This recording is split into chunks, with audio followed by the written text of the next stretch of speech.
Now that we have learned to read the face, let's talk about how to read the body. There are three important concepts about nonverbal communication we need to understand as we dig deeper into reading body language throughout the course. First, we have to explore where body language comes from. When we first started studying body language, we thought that babies learn emotion expression by watching their parents. So when a baby is born, it looks at its mother's face and mimics whatever it sees. As the baby grows up, it learns nonverbal expressions from interacting with and watching its parents.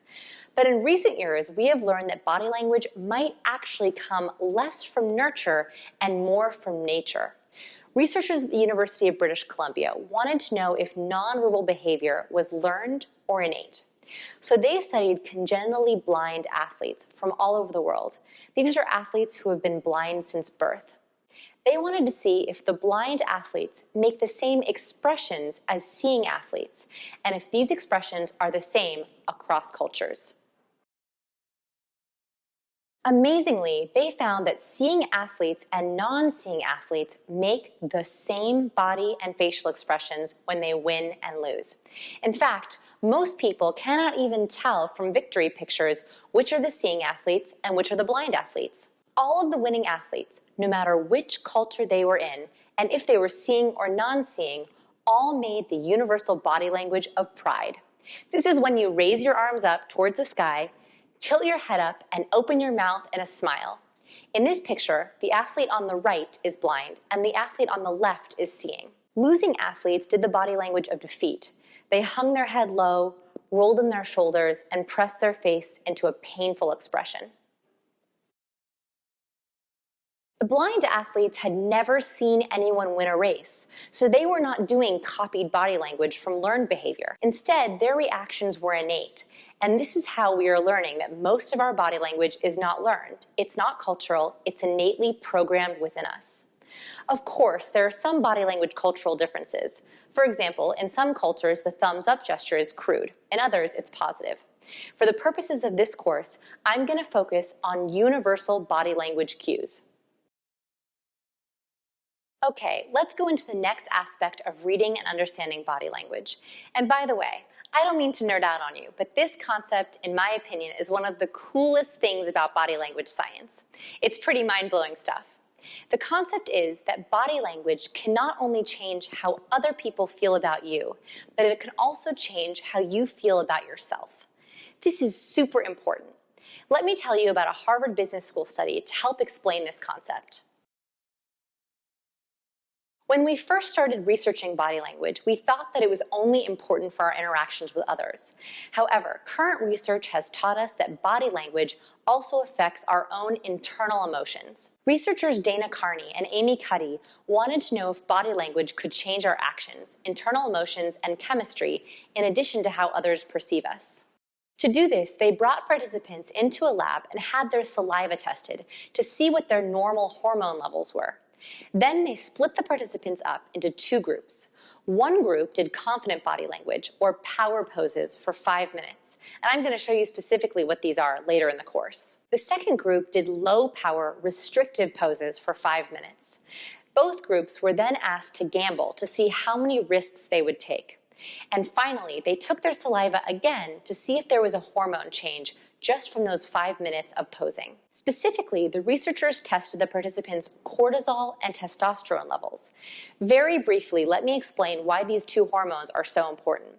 Cortisol is the stress hormone. It weakens the immune system, increases blood pressure, and is bad for long-term memory. Testosterone, on the other hand, is the strength hormone. It improves endurance, sharpens cognitive abilities, and increases muscle mass. So the researchers wanted to know if body language poses could change our hormone levels. So what did they find? Pretty crazy. First, the power posers took 86% more risks than the low power posers.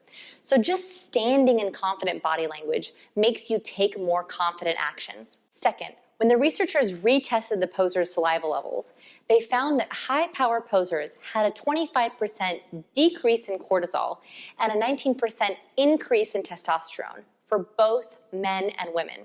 In contrast, low power posers had a 17% increase in cortisol and a 10% decrease in testosterone. This is huge. Confident body language produces more strength hormones, and weak body language increases stress hormones. The power poses also changed the behavior of the participants by changing the amount people gambled. And lastly, the poses also changed the participants' emotions.